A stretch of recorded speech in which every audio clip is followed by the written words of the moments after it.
नमस्कार, आप देख रहे हैं शब्द तुलसी 24x7 वेब न्यूज और मैं हूं आपके साथ आकाश कुकरेती। आगे बढ़ने से पहले एक नजर इस हफ्ते की प्रमुख खबरों पर। स्वरोजगार मिशन के अंतर्गत पहाड़ी खाद्य उत्पादों की होम डिलीवरी के लिए पौड़ी में लॉन्च किया गया पिंटू ऐप। चौबट्टा खाल में दिन दहाड़े कुछ बदमाशों ने एक युवती पर किया जानलेवा हमला। पूर्व विधायक गणेश गोदियाल सहित 18 अन्य लोगों पर पीडब्ल्यूडी ने दर्ज किया मुकदमा। 16 नवंबर से कोटद्वार में आयोजित होगी सेना भर्ती रैली। समस्वी फाउंडेशन ने जोगीमढ़ी में आयोजित करवाया कार्यक्रम। हंस फाउंडेशन के सहयोग से गरीबों में बांटे गए कंबल। पौड़ी में कंडोरे देवता के नाम पर बनाया गया ट्रस्ट। हैदराबाद की लॉ स्टूडेंट ने चावल के दानों पर लिखी भगवत गीता। पौड़ी के सुदूरवर्ती क्षेत्रों में लगी वनाग्नि से भारी वन संपदा हुई नष्ट।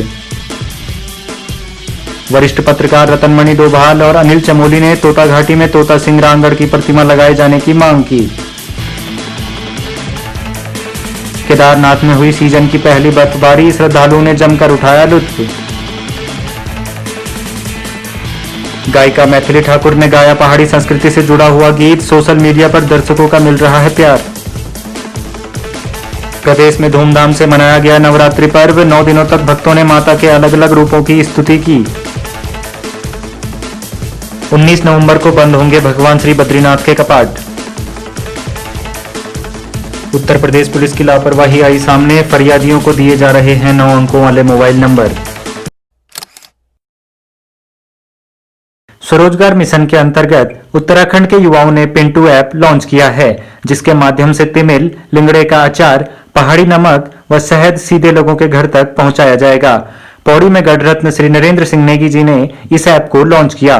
पहल करने वाले युवाओं का कहना है कि इस ऐप की मदद से आप पहाड़ के उच्च गुणवत्ता के उत्पाद घर बैठे पा सकते हैं। शुरुआती दौर में यह ऐप केवल देहरादून में ही सेवाएं देगा। समय के साथ साथ मंडवा, झंगोरा और कंडाली जैसे उत्पाद भी उपलब्ध करवाए जाएंगे।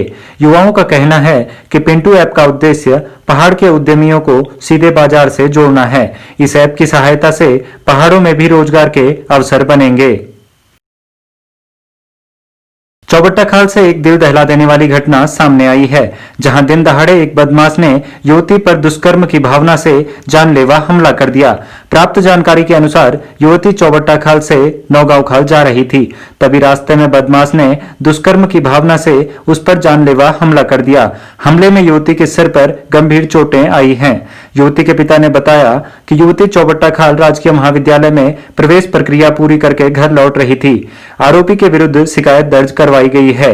राजस्व पुलिस का कहना है कि मामले की जांच की जा रही है और अग्रिम कार्रवाई करने के लिए पुलिस को निर्देशित कर दिया गया है। वहीं क्षेत्र के लोगों में इस घटना को लेकर काफी गुस्सा दिखाई दे रहा है।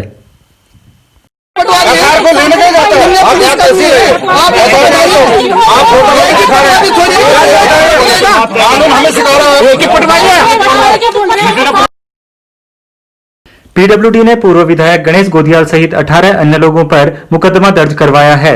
दरअसल पाबो ब्लॉक के मुक्साली क्षेत्र में एक मोटर पुल बनाया गया है, जिसका औपचारिक रूप से उद्घाटन नहीं हुआ। बताया जा रहा है कि कोरोना महामारी के चलते पुल का उद्घाटन समारोह रद्द किया जा रहा था, परंतु पूर्व विधायक गणेश गोदियाल ने कहा कि यह पुल उनके कार्यकाल में स्वीकृत किया गया था, जिसके कारण उन्होंने पुल का उद्घाटन कर दिया। अब इस पर सियासत तेज हो गई है। पीडब्ल्यूडी ने आपदा प्रबंधन व महामारी एक्ट के तहत पूर्व विधायक सहित 18 अन्य लोगों पर मुकदमा दर्ज करवाया है। का ये पुल जिसके बारे में चर्चा है और जो केस मंत्री जी के आदेश पर पुलिस ने दर्ज किया है, यह 2016 में उस समय हरीश रावत जी की सरकार के द्वारा मंजूर किया गया। और जब भारतीय जनता पार्टी की सरकार यहाँ पर आई तो इन्होंने 2 साल तक उस पुल के काम को बंद रखा, लेकिन मंत्री जी को उद्घाटन करने का समय नहीं है, इसलिए उसको डिले किया जा रहा है। हमने जो है वहां पर एक नारियल तोड़ दिया, तो क्या बुराई है इसमें? कोई गलत काम कर दिया? आगामी 16 नवंबर से गढ़वाल मंडल के 7 जिलों के युवाओं के लिए भर्ती रैली आयोजित की जाएगी। पहले चरण में 1600 मीटर की दौड़ और शारीरिक परीक्षा होगी, जबकि दूसरे दौर में मेडिकल और लिखित परीक्षा पास करनी होगी। बता दें कि कोरोना महामारी के चलते युवा भर्ती रैली का बेसब्री से इंतजार कर रहे थे।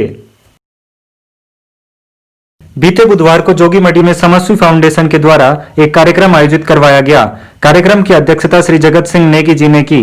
कार्यक्रम में बतौर मुख्य अतिथि श्रीमती सावित्री बलूनी और विशिष्ट अतिथि के रूप में दिल्ली विश्वविद्यालय के प्रोफेसर एसके बंदूनी जी उपस्थित रहे।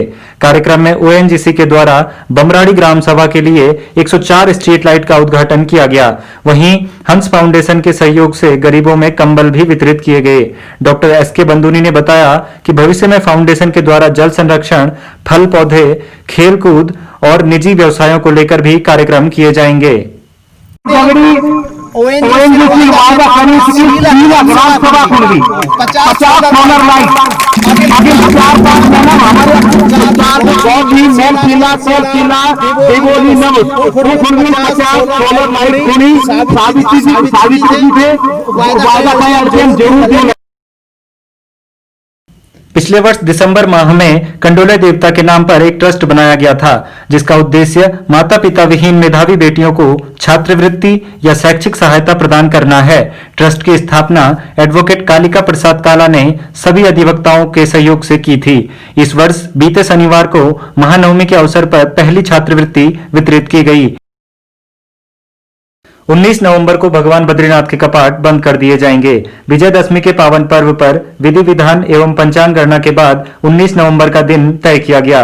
बद्रीनाथ धाम के धर्माधिकारी श्री भुवन चंद्र उनियाल जी ने इस बात की जानकारी दी। हैदराबाद की एक लॉ स्टूडेंट रामागिरी स्वारिका ने 4042 चावल के दानों पर पूरी भगवत गीता लिखी है। प्राप्त जानकारी के अनुसार युवती एक माइक्रो आर्टिस्ट है। रामागिरी स्वारिका का कहना है कि इस प्रोजेक्ट को पूरा करने में उन्हें 150 घंटे का समय लगा। स्वारिका 2019 में दिल्ली सांस्कृतिक अकादमी से राष्ट्रीय पुरस्कार प्राप्त कर चुकी हैं।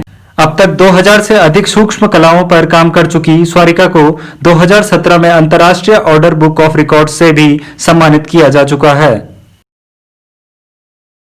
ऑल वेदर रोड निर्माण कार्य के चलते ऋषिकेश बद्रीनाथ राष्ट्रीय राजमार्ग पर बीते 3 महीनों से वाहनों की आवाजाही बंद थी। ऐसे में अब त्योहारों को देखते हुए छोटे वाहनों के लिए इसे खोल दिया गया है, परंतु तोता घाटी की भीषण चट्टानों को काटने में जो परेशानियां आ रही हैं, उसे देखते हुए वरिष्ठ पत्रकार रतनमणि डोभाल ने सड़क परिवहन एवं राजमार्ग मंत्रालय से मांग की है कि तोता घाटी में मशहूर कॉन्ट्रैक्टर स्वर्गीय तोता सिंह डांगड़ की प्रतिमा लगनी चाहिए। उनका कहना है कि आधुनिक मशीनें होते हुए भी चट्टानों के कटान में काफी समस्याएं आ रही हैं, जबकि तोता सिंह ने उस दौर में सुविधाओं के अभाव में अपनी हिम्मत के बल पर सड़क बनवाई थी। पत्रकार अनिल चमोली ने कहा कि तोता घाटी में सड़क निकालना मुश्किल काम था, लेकिन टिहरी जिले के रौनिया गांव के निवासी तोता सिंह डांगड़ ने अपनी हिम्मत के बल पर इसे साकार कर दिखाया। इसलिए उनकी स्मृति में तोता घाटी में उनकी प्रतिमा लगनी चाहिए। केदारनाथ धाम में सीजन की पहली बर्फबारी देखने को मिली, जिससे मौसम खुशनुमा हो गया। बढ़ती ठंड और बर्फबारी का केदारनाथ धाम में पहुंचे श्रद्धालुओं ने जमकर लुत्फ उठाया। बता दें कि 16 नवंबर से बाबा केदार के कपाट बंद कर दिए जाएंगे। उत्तर प्रदेश पुलिस की लापरवाही सामने आई है। घटना अंबेडकर नगर जिले के हंसवर थाने की है, जहां एफआईआर की कॉपी में 9 अंकों वाले मोबाइल नंबर प्रिंट किए जा रहे हैं। अब सवाल यह उठता है कि क्या उत्तर प्रदेश पुलिस अपनी जिम्मेदारियों से बचना चाहती है या ऐसा भूलवश हुआ है? यह जांच का विषय है। लेकिन इस सब से अगर कोई परेशान हुआ है तो वह है फरियादी, जो 9 अंकों वाले अवैध नंबर के कारण पुलिस की कार्यवाही पर जानकारी के लिए पुलिस से संपर्क नहीं कर सकता। क्या यह जनता को गुमराह करने के लिए किया जा रहा है? यह जांच का विषय है। इस पर जांच होनी चाहिए। गायिका मैथिली ठाकुर ने उत्तराखंडी संस्कृति से जुड़ा एक गीत गाया है, जिसे सोशल मीडिया पर दर्शकों द्वारा काफी पसंद किया जा रहा है।